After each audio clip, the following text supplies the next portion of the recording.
Hello students. अगर आप BSc agriculture के सभी सब्जेक्ट्स के हिंदी व इंग्लिश में नोट्स लिखित में चाहते हैं तो इसके लिए आपको एक वेबसाइट पर जाना होगा। इसके लिए आपको गूगल में सर्च करना होगा प्लांट ब्रीडिंग 2010, जिसमें कोई भी स्पेस आपको नहीं रखना है। तो हम लोग सर्च करते हैं प्लांट ब्रीडिंग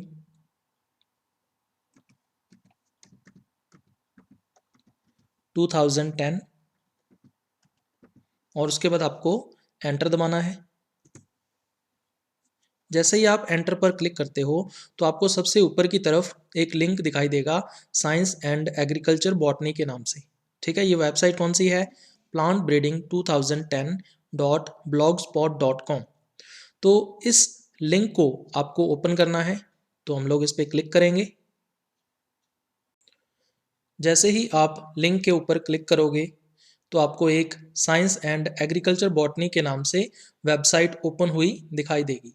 इसमें आपको लेफ्ट कॉर्नर पर साइड बार पर क्लिक करना है और जैसे ही साइड बार पर क्लिक करोगे तो आपको यहाँ पर अलग अलग सब्जेक्ट्स के जो लिंक्स हैं वो मिल जाएंगे और इसके साथ साथ जो ओल्ड पेपर्स के लिंक्स हैं वो भी आपको यहाँ पर आसानी से मिल जाएंगे, जिनके ऊपर क्लिक करके आप नोट्स तक पहुँच सकते हो।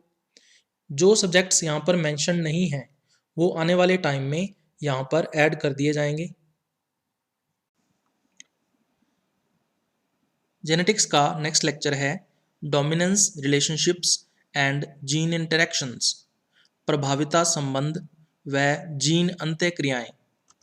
तो सबसे पहले डोमिनेंस या प्रभाविता क्या होती है ये आपको पता होना चाहिए। तो एक जो जीन होता है उसके युग्म विकल्पी होते हैं या उसकी अल्टरनेटिव फॉर्म्स होती हैं, है ना, या एकांतरित रूप होते हैं जिनको युग्म विकल्पी कहा जाता है या एलिल्स कहा जाता है। तो एक जीन के जो दो युग्म विकल्पी होते हैं या एलिल्स होते हैं उनके मध्य एक संबंध पाया जाता है या एक रिलेशन पाया जाता है जिसमें समान स्थिति पर, यानी जो दो होमोलोगस क्रोमोसोम्स होते हैं या समजात गुणसूत्र होते हैं उनमें सेम लोकस पर या समान स्थिति पर जो एक युग्म विकल्पी या एक एलिल होता है, ठीक है, अगर वो दूसरे युग्म विकल्पी या दूसरे एलिल की बजाय एक्सप्रेस होता है या अभिव्यक्त होता है तो इसको प्रभाविता कहा जाता है या डोमिनेंस कहा जाता है।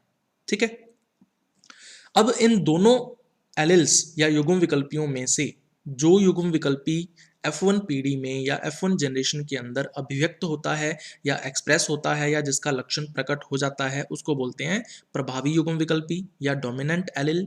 और जो युग्म विकल्पी या एलिल अभिव्यक्त नहीं होता है F1 पीढ़ी के अंदर या F1 जनरेशन में, जो एक्सप्रेस नहीं होता है, जिसका लक्षण प्रकट नहीं होता है या कह सकते हैं कि जिसका लक्षण छुप जाता है, वो कहलाता है अप्रभावी युग्म विकल्पी या इसको बोलते हैं रिसेसिव एलिल। अब तीन प्रकार का जो प्रभाविता संबंध है या डोमिनेंस रिलेशनशिप है वो हमें देखने को मिलता है। सबसे पहला है पूर्ण प्रभाविता या जिसको कंप्लीट डोमिनेंस भी कहा जाता है। दूसरा है अपूर्ण प्रभाविता या जिसको इनकम्प्लीट डोमिनेंस भी कहा जाता है। और तीसरा है सह प्रभाविता या जिसको को डोमिनेंस भी कहा जाता है। अब इन प्रभाविता संबंधों को हम लोग एक एक करके डिस्कस करेंगे। तो सबसे पहले हम लोग देखते हैं पूर्ण प्रभाविता। तो पूर्ण प्रभाविता या कंप्लीट डोमिनेंस क्या है अभी? जब हम दो शुद्ध जनकों के मध्य क्रॉस कराते हैं, है ना, दो प्योर पेरेंट्स हम लोग लेंगे, प्योर मतलब जेनेटिकली प्योर या आनुवंशिक रूप से शुद्ध जनकों के मध्य जब हम क्रॉस करवाते हैं या संकरण करवाते हैं तो F1 पीढ़ी उत्पन्न होती है। F1 जनरेशन की जो प्लांट्स हैं वो डेवलप होते हैं। तो F1 पीढ़ी के अंदर जो संतति पौधे या प्रोजेनी प्लांट्स डेवलप होंगे, ठीक है, उनमें किसी एक जनक का लक्षण जो है वो प्रकट होता है ना। दो प्योर पेरेंट्स हम लोग ले रहे हैं तो इन दोनों प्योर पेरेंट्स में से किसी एक पेरेंट का जो ट्रेट है या आनुवंशिक लक्षण है वही प्रकट होगा किसमें? F1 पीढ़ी की संततियों में या F1 जनरेशन की प्रोजेनी प्लांट्स के अंदर, ठीक है। जबकि जो दूसरा जनक होगा या जो सेकंड पेरेंट होगा उसका लक्षण जो है या उसका जो ट्रेट है वो पूरी तरह से क्या हो जाएगा? छुप जाता है या हाइड हो जाता है कंप्लीटली, ठीक है। तो ये जो प्रक्रिया है या प्रोसेस है वो क्या कहलाता है? पूर्ण प्रभाविता या कंप्लीट डोमिनेंस कहलाता है, ठीक है, तो ज़्यादातर प्लांट्स के अंदर ये कंडीशन जो है वो देखने को मिलती है हमें। उदाहरण के लिए अगर अपने बात करें एग्जाम्पल के लिए, तो मटर का जो पौधा है उसमें पौधे की जो लंबाई जो है ये एक आनुवंशिक लक्षण है, उसके अंदर एक जेनेटिक कैरेक्टर है। तो इस जेनेटिक ट्रेट या कैरेक्टर के अंदर पूर्ण प्रभाविता या कंप्लीट डोमिनेंस हमें देखने को मिलती है। इसको हम लोग डायग्राम से देखते हैं अभी। तो हमें प्योर पेरेंट्स लेने हैं, शुद्ध जनक लेने हैं। तो शुद्ध जनक किसके अनुसार होने चाहिए? आनुवंशिक लक्षण के अनुसार। अब यहाँ पे हम लोग ले रहे हैं आनुवंशिक लक्षण कौन सा है? पौधे की लंबाई। तो पौधे की लंबाई दो तरह की होती है, एक तो होता है टॉल प्लांट यानी लंबा पौधा, और दूसरा होता है ड्वार्फ प्लांट यानी बौना पौधा। अब लंबा पौधा जो है वो प्योर लंबा होना चाहिए या शुद्ध लंबा होना चाहिए या प्योर टॉल होना चाहिए। तो प्योर टॉल के लिए जो जीनोटाइप है वो क्या होगा? कैपिटल टी होगा, यानी दोनों के दोनों जो एलेल्स हैं या युग्म विकल्पी हैं वो कैपिटल टी होने चाहिए। उसी तरह से जो शुद्ध बौना पौधा होगा या प्योर ड्वार्फ प्लांट होगा उसका जीन प्रारूप क्या होगा? स्मॉल टी, यानी दोनों के दोनों जो युग्म विकल्पी हैं वो स्मॉल टी होने चाहिए। इन दोनों के मध्य हम लोग क्रॉस करवाएंगे, तो क्रॉस करवाने से हमें जो F1PD मिलेगी उसका जीन प्रारूप या जीनोटाइप क्या होगा? Capital T small T. अब देखो आप, ये जो पौधे विकसित हो रहे हैं F1 जनरेशन के अंदर, ये सभी के सभी पौधे कैसे होंगे? टॉल प्लांट्स होंगे, यानी लंबे पौधे होंगे। तो इसका मतलब यहाँ पर जो टॉल प्लांट वाला जनक है उसका लक्षण प्रकट हो गया, जबकि जो ड्वार्फ प्लांट वाला लक्षण था पौधे का या जनक का, ये यहाँ पर प्रकट नहीं होता है, या ड्वार्फ प्लांट का जो लक्षण है ये यहाँ पे छुप जाता है। ठीक है, तो इसको बोलते हैं पूर्ण प्रभाविता। अब हम अगर F2 जनरेशन या F2PD विकसित करना चाहें तो फिर हम क्या करवाएंगे भी? F1PD के जो पौधे होंगे उनमें सेल्फिंग या स्व परागन करवाया जाता है। तो टॉल प्लांट यानी कैपिटल टी स्मॉल टी वाले जीन प्रारूप वाले पौधे का हम लोग क्रॉस करवाएंगे उसी पौधे के साथ। ठीक है, यानी टॉल प्लांट के साथ ही, कैपिटल टी स्मॉल टी के साथ ही, या हम कह सकते हैं कि इनमें स्व परागन होने देंगे या सेल्फ पॉलिनेशन होने देंगे। तो फाइनली क्या होगा फिर? चेकर बोर्ड से हम लोग F2 जनरेशन जो है वो शो कर सकते हैं। दो तरह के गैमेट्स बनते हैं, capital T small T, capital T small T. एक तरफ मेल पेरेंट या नर जनक यूज कर लेते हैं, दूसरी तरफ फीमेल पेरेंट या मादा जनक लिख लेते हैं। तो इस तरह से चेकर बोर्ड के अंदर 4 बॉक्स बनेंगे यहाँ पे, और 3 प्रकार का जीनोटाइप आएगा, capital T small T capital T. ठीक है, ये दोनों एक ही होते हैं, इनका जो लक्षण है वो एक ही होगा। कैपिटल टी स्मॉल टी भी कह सकते हैं, स्मॉल टी कैपिटल टी भी कह सकते हैं। दूसरा आता है कैपिटल टी, और तीसरा आता है स्मॉल टी। अब फिनोटिपिक रेशियो की बात करें तो इसमें से हम लोग देख रहे हैं इस बॉक्स में 1 नंबर, 2 नंबर और 3 नंबर, इन तीनों बॉक्सेस के अंदर जो पौधे होंगे वो कैसे होंगे? टॉल या लंबे होंगे।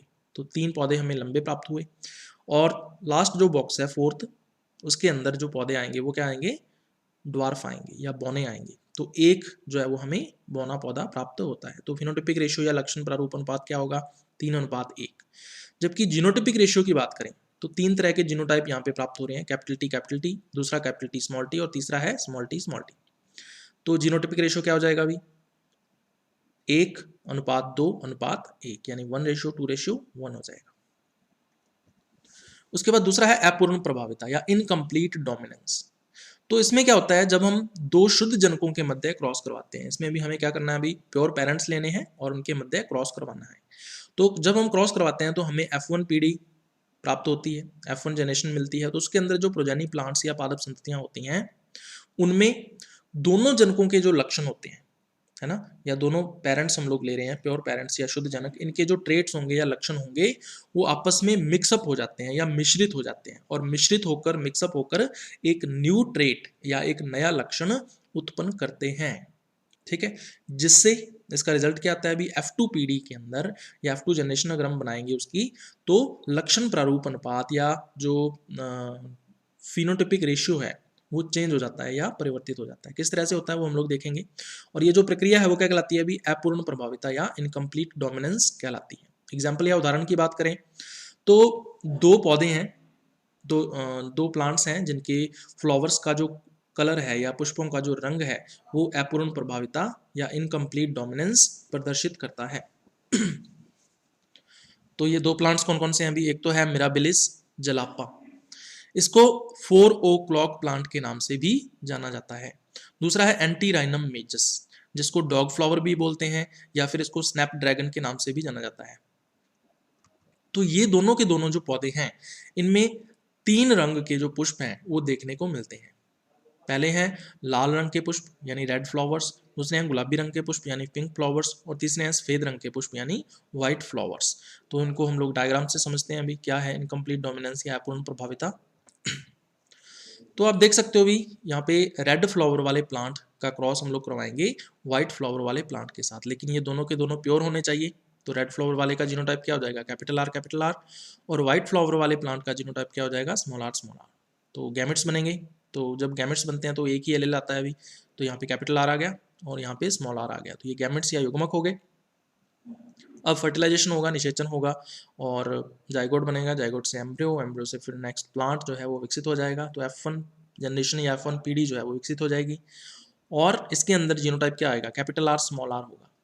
अब यहाँ पे देखो, जब लाल रंग को सफ़ेद रंग के साथ मिश्रित किया जाता है या मिक्सअप किया जाता है तो गुलाबी रंग यानी पिंक कलर जो है वो डेवलप होता है। तो F1 जनरेशन के अंदर जो पौधे होंगे उसके फ्लावर्स किस कलर के होंगे, कौन से रंग के होंगे, पिंक कलर के। तो पिंक फ्लावर प्लांट्स या गुलाबी पुष्प वाले जो पौधे हैं वो विकसित होते हैं F1 जनरेशन के अंदर।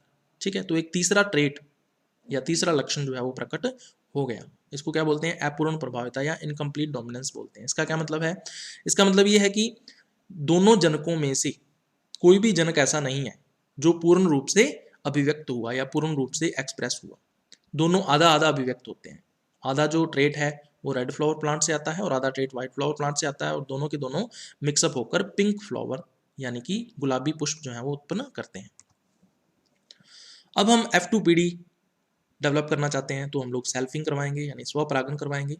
तो capital R small R cross होगा किसके साथ, कैपिटल आर स्मॉल आर के साथ, यानी पिंक फ्लावर प्लांट का क्रॉस पिंक फ्लावर प्लांट के साथ ही होगा और F2 पीढ़ी या F2 जनरेशन जो है वो डेवलप हो जाएगी। तो इसको हम लोग चेकर बोर्ड से प्रदर्शित कर सकते हैं। तो दो तरह के गैमेट्स बनते हैं दोनों में ही, कैपिटल आर स्मॉल आर एक तरफ नर जनक के गैमेट शो करेंगे, दूसरी तरफ मादा जनक के गैमेट शो करेंगे। तो इस तरह से 4 बॉक्स यहाँ पे बन जाते हैं और 3 प्रकार का जीनोटाइप या जीन प्रारूप हमें प्राप्त होता है, कैपिटल आर, दूसरा कैपिटल आर स्मॉल आर, ठीक है, और कैपिटल आर और स्मॉल आर कैपिटल आर एक ही बात है, और तीसरा होता है स्मॉल आर। तो 3 तरह के जीनोटाइप हमें प्राप्त हुए और इसी तरह से जो लक्षण प्रारूप हैं वो भी 3 तरह के हमें प्राप्त होते हैं। तो कैपिटल आर आ रहा है तो रेड फ्लावर होंगे यानी कि लाल पुष्प होंगे, कैपिटल आर स्मॉल आर आ रहा है तो पिंक फ्लावर होंगे यानी कि गुलाबी पुष्प होंगे, और स्मॉल आर आ रहा है तो व्हाइट फ्लावर्स यानी कि सफेद पुष्प होंगे। तो फिनोटिपिक रेशियो या लक्षण प्रारूप क्या आ गया, 1:2:1 यानी 1:2:1 आ जाएगा, और जीनोटिपिक रेशियो या जीन प्रारूप अनुपात तो वही रहता है 1:2:1 यानी 1:2:1। ठीक है, तो फिनोटिपिक रेशियो या लक्षण प्रारूप अनुपात की बात करें तो इसमें एक जो है पौधा वो क्या आएगा, लाल पुष्पों वाला होगा। 2 पौधे कैसे होंगे, पिंक फ्लावर्स यानी गुलाबी पुष्पों वाले होंगे, और एक पौधा कैसा होगा, व्हाइट फ्लावर्स यानी कि सफेद पुष्पों वाला होगा। उसके बाद हम लोग बात करेंगे सह प्रभाविता या कोडोमिनेंस की। तो ये क्या होती है अभी, तो जब हम 2 शुद्ध जनकों के मध्य यानी कि प्योर पेरेंट्स के मध्य हम लोग क्रॉस या संकरण करवाते हैं या हाइब्रिडाइजेशन करवाते हैं तो हमें F1 पीढ़ी के पौधे प्राप्त होते हैं, F1 जनरेशन के प्लांट्स हमें मिलते हैं। तो ये जो F1 जनरेशन के प्लांट्स, प्रोजेनी प्लांट्स या संतति पौधे हमें मिलते हैं, इनमें होता क्या है अभी, दोनों जनकों के जो लक्षण हैं, जो दोनों हम लोग प्योर पेरेंट्स या शुद्ध जनक ले रहे हैं, इनके जो ट्रेट्स होते हैं या लक्षण होते हैं वो समान मात्रा में, ठीक है, इक्वल अमाउंट के अंदर अलग अलग प्रकट होते हैं। इसका मतलब मिक्सअप नहीं होते, अलग अलग पैचेस के रूप में या अलग अलग हम लोग कह सकते हैं धब्बों के रूप में प्रकट होते हैं। ठीक है, समान मात्रा के अंदर इक्वल अमाउंट के अंदर मिक्सअप नहीं होते हैं, और इसको हम लोग क्या बोलते हैं, कोडोमिनेंस, सह प्रभाविता। सह का मतलब होता है साथ साथ, प्रभाविता मतलब डोमिनेंस। ठीक है, तो साथ साथ इसमें प्रभाविता जो है वो उत्पन्न होती है। इससे होगा क्या, अभी फिर एक नया लक्षण प्रकट हो जाता है, एक न्यू ट्रेड जो है वो डेवलप हो जाएगा। ठीक है, तो इससे रिजल्ट क्या आता है, अभी जो F2 जनरेशन अगर हम बनाएं उसकी स्वपरागन या सेल्फिंग के द्वारा, तो उसके अंदर जो लक्षण प्रारूप अनुपात या फिनोटिपिक रेशियो आएगा वो चेंज हो जाता है या परिवर्तित हो जाता है। किस तरह से होगा वो हम लोग देखेंगे। तो ये जो पूरी की पूरी प्रक्रिया है या प्रोसेस है, ये क्या कहलाता है, सह प्रभाविता या कोडोमिनेंस कहलाता है। फॉर एग्जाम्पल की बात करें तो इसमें 2 एग्जाम्पल्स हम लोग करेंगे। सबसे पहला है पशुओं में चमड़ी का रंग, colour of skin in kettles. तो कैटल्स के अंदर जो स्किन का कलर है वो 2 तरह का होता है अभी, एक तो ब्लैक कॉट होता है यानी कि काला रंग होता है, और दूसरा होता है वाइट कॉट यानी कि सफ़ेद रंग होता है ना। जैसे अपने बुल और काउस की बात कर लें तो उसके अंदर कलर जो है वो या तो काला होगा या फिर सफ़ेद होगा। जब हम काली स्किन वाले किसी, मान लीजिए बुल का क्रॉस करवाते हैं वाइट स्किन वाले काऊ के साथ, गाय के साथ, ठीक है। तो प्योर पेरेंट्स हमें लेने पड़ेंगे, तो ब्लैक कॉट इसका मतलब कैपिटल बी और व्हाइट कॉट मतलब स्मॉल बी। इन दोनों का जब हम क्रॉस करवाएंगे तो गैमेट्स बनेंगे, युग्मक बनेंगे, और जब युग्मक बनते हैं तो एक एक एलील या युग्म विकल्पी जो है वो आता है। तो कैपिटल बी यहाँ पे आ जाएगा और स्मॉल बी यहाँ पे आ जाएगा, इन दोनों में क्रॉस होगा, फर्टिलाइजेशन होगा, तो क्या बनेगा अभी capital B small B gene पर रूप प्राप्त होगा हमें F1 जनरेशन के जो प्रोजेनीज बनेंगे या संततियां उत्पन्न होंगी। तो इसका जो कलर होता है स्किन का वो कैसा हो जाता है, चितकबरा हो जाता है। चितकबरे को बोलते हैं इंग्लिश के अंदर रोयन कॉट या रोयन कलर बोल देते हैं स्किन का। तो रोयन कॉट वाले जो प्रोजेनी है या संततियां हैं वो उत्पन्न होती हैं। अब चितकबरा या रोयन का क्या मतलब है अभी, both black and white patches appears separately, ठीक है। जो सफेद और काले रंग के जो धब्बे हैं वो संततियों के शरीर के ऊपर, बॉडी के ऊपर दिखाई देते हैं अलग अलग, ठीक है। तो उसको क्या बोल देते हैं, रोयन कोट या रोयन स्किन कलर। और यही प्रक्रिया क्या कहलाती है, कोडोमिनेंस या सह प्रभाविता। अब अगर हम F2 जनरेशन डेवलप करना चाहें तो रोयन कोट वाले जो बुल है उसका हम लोग क्रॉस करवाएंगे रोयन कोट वाली ही गाय यानी कि काऊ के साथ। तो F2 पीढ़ी या F2 जनरेशन की जो प्रोजेनिस डेवलप होंगी या विकसित होंगी तो उसके अंदर उसको हम लोग शो कर सकते हैं चेकर बोर्ड के द्वारा, जिसके अंदर 4 बॉक्स आएंगे। तो दो तरह के गैमेट्स बनते हैं दोनों में, कैपिटल बी स्मॉल बी और कैपिटल बी स्मॉल बी। तो एक तरफ मेल पेरेंट हम लोग शो कर देंगे, दूसरी तरफ फीमेल पेरेंट शो कर देंगे। तो इस तरह से 4 बॉक्स बन जाते हैं। तो कैपिटल बी अगर जीन प्रारूप आता है तो ब्लैक कॉट होगा यानी काला रंग होगा स्किन का, और कैपिटल बी स्मॉल बी आता है तो रैन कॉट होगा यानी चितकबरा जो रंग है स्किन का वो होगा, और स्मॉल बी जीन टाइप आता है तो व्हाइट कॉट यानी कि सफ़ेद रंग की स्किन होगी, ठीक है। तो इस प्रकार से जीनोटाइप या जीन प्रारूप जो है वो क्या आ जाएगा अभी 1:2:1 यानी 1:2:1 आ जाता है। फिनोटाइपिक रेशियो या लक्षण प्रारूप अनुपात क्या आ जाता है अभी 1:2:1, तो 1:2:1 आता है। तो एक किसके लिए आएगा, ब्लैक कॉट के लिए यानी काली स्किन के लिए, 2 किसके लिए आएगा, रोयन कॉट यानी चितकबरी स्किन के लिए, और तीसरा आएगा 1 जो आता है ये किसके लिए आता है, व्हाइट कॉट के लिए यानी कि सफ़ेद स्किन के लिए। तो एक एग्जाम्पल तो ये है अभी कोडोमिनेंस या सह प्रभाविता का। दूसरा एग्जाम्पल है मनुष्य में ए बी रक्त समूह, A B blood group in humans. तो जो ब्लड ग्रुप होता है ह्यूमंस के अंदर वो मल्टीपल एलिलिज्म शो करता है, बहु युग्म विकल्पी जो गुण है वो शो करता है। मतलब जो 3 तरह के युग्म विकल्पी जो हैं वो देखने को मिलते हैं हमें किसके अंदर, ब्लड ग्रुप के जो जीन होता है उसके अंदर, ठीक है। IA, IB एंड IO, तो 3 युग्म विकल्पी होते हैं, इसको मल्टीपल एलिलिज्म बोल देते हैं। तो उसमें AB जो रक्त समूह है वो सह प्रभाविता या कोडोमिनेंस शो करता है। तो A ब्लड ग्रुप वाला जो प्योर पेरेंट होता है उसका क्रॉस अगर हम करवाएंगे B ग्रुप वाले प्योर पेरेंट के साथ, ठीक है। तो प्योर पेरेंट है तो ए ग्रुप है जिसका ए ब्लड ग्रुप है तो उसका जो जीनोटाइप है वो क्या होगा, IA होगा। और बी ग्रुप वाला जो पेरेंट होगा उसका जीन प्रोब क्या होगा, प्योर का IB होगा।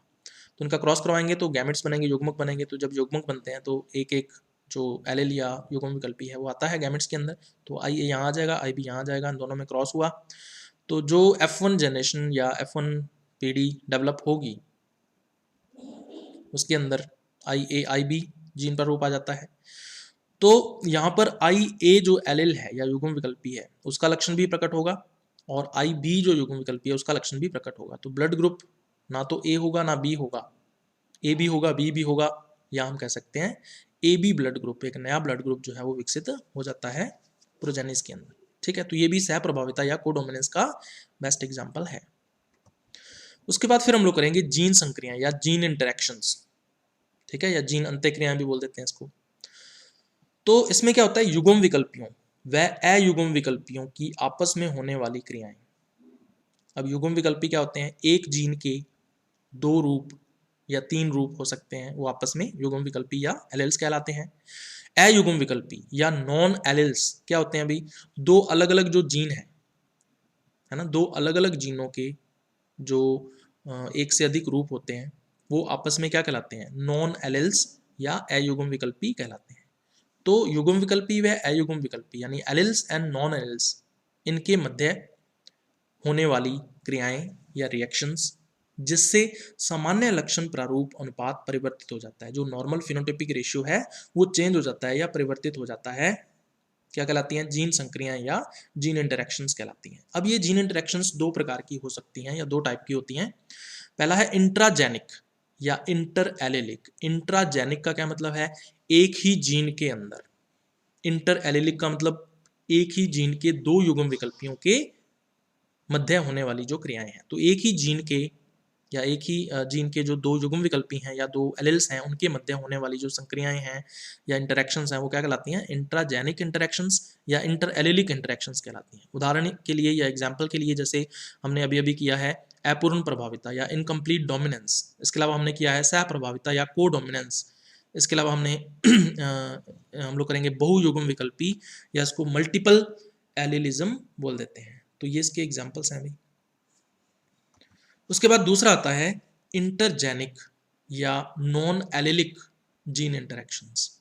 तो इंटरजेनिक जैसा कि इसके नाम से पता चल रहा है अभी, एक इंटरजेनिक का मतलब है दो अलग अलग जीनों के मध्य, ठीक है। नॉन एलिलिक यानी दो अलग अलग जीनों के एलिल्स के मध्य होने वाली जो संक्रियाएं हैं या इंटरेक्शंस हैं, ठीक है। तो दो भिन्न जीनों यानी अलग अलग या डिफरेंट जीन्स के युग्म विकल्पियों यानी कि जो एलिल्स होते हैं उनके मध्य होने वाली जो संक्रियाएं हैं या इंटरेक्शंस हैं वो क्या कहलाती हैं? इंटरजेनिक इंटरेक्शंस या नॉन एलिलिक जीन इंटरेक्शंस कहलाती हैं।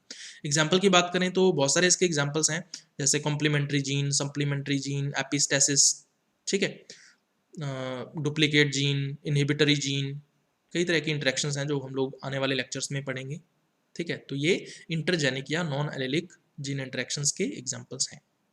तो ये था भी अपना आज का लेक्चर।